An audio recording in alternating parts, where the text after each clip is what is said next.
termasuk juga para penggiat LSM ya, bahwa ke depan kalau kita berpikir tentang transisi energi, kita perlu satu skema transisi yang baik, karena kita tahu bahwa kebutuhan energi tahun yang akan datang 2060 itu sangat besar sekali. Prediksinya adalah sekitar 5.000 kWh per kapita, itu besar sekali.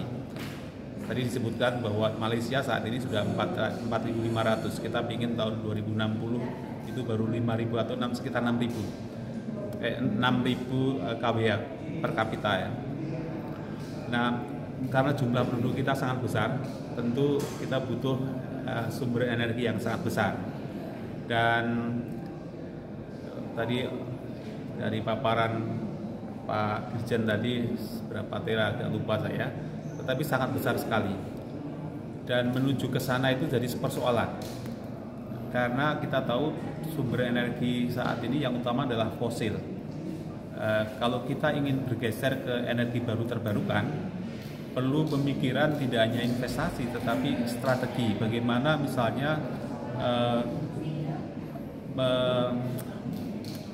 tadi ada 4 skenario. Salah satunya adalah bagaimana kalau fosilnya dimatikan betul, kita tidak ada batu bara, semuanya murni energi baru terbarukan. Skenarionya seperti apa? Biaya yang kita perlukan seberapa besar?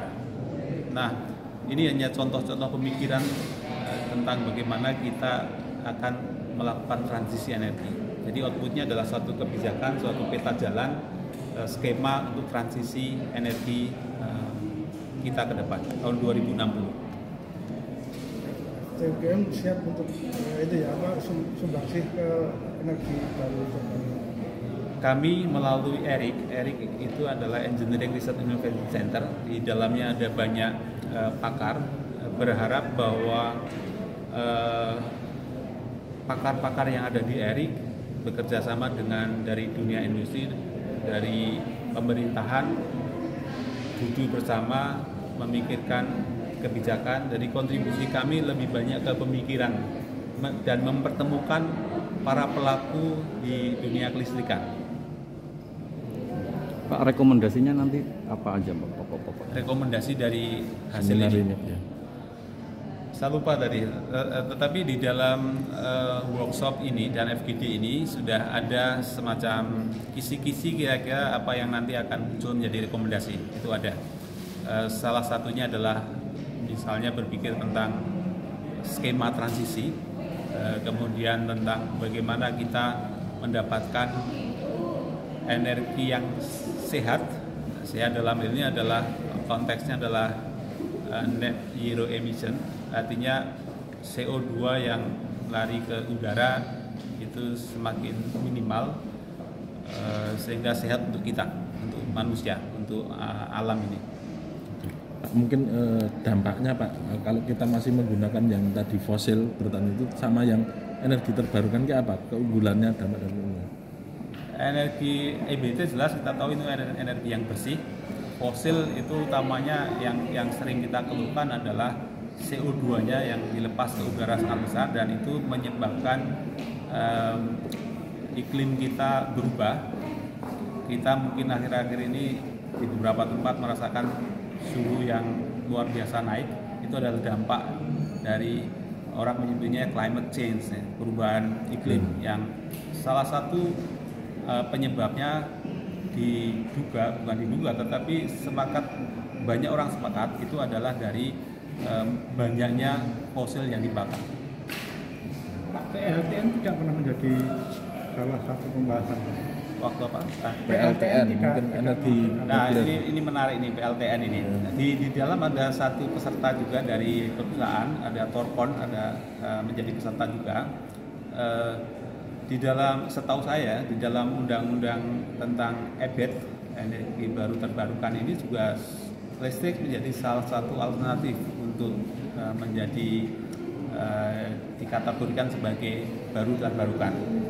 Jadi kita juga ada opsi itu. Tadi Pak Ketua Komisi 7 juga sudah menyampaikan itu, bahwa listrik yang dari PLN dari nuklir itu menjadi satu alternatif yang baik. Pak, Indonesia paling cepat kapan Pak ini Pak kalau untuk Nuklir? Saya kurang tahu, tetapi kebijakan sudah mengarah ke sana, sudah mendukung. Undang-undang juga sudah sebentar lagi disahkan tentang yang mengatur tentang bagaimana nuklir di Indonesia.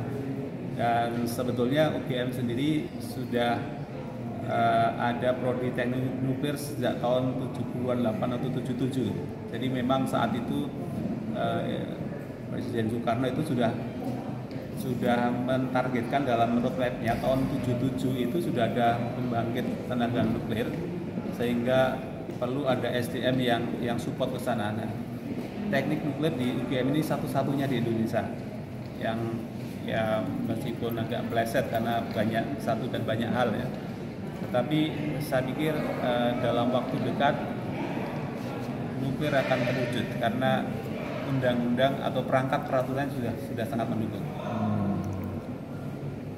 Indonesia saat ini sudah berapa KWH tahun 2020? Saya tidak di situ ya, saya tidak pakar di bidang energi listrik. Tetapi kalau kita lihat dulu pernah ada program 36.000 megawatt atau saya agak lupa yang itu, tapi ada datanya. Mungkin dari narasumber lain nanti.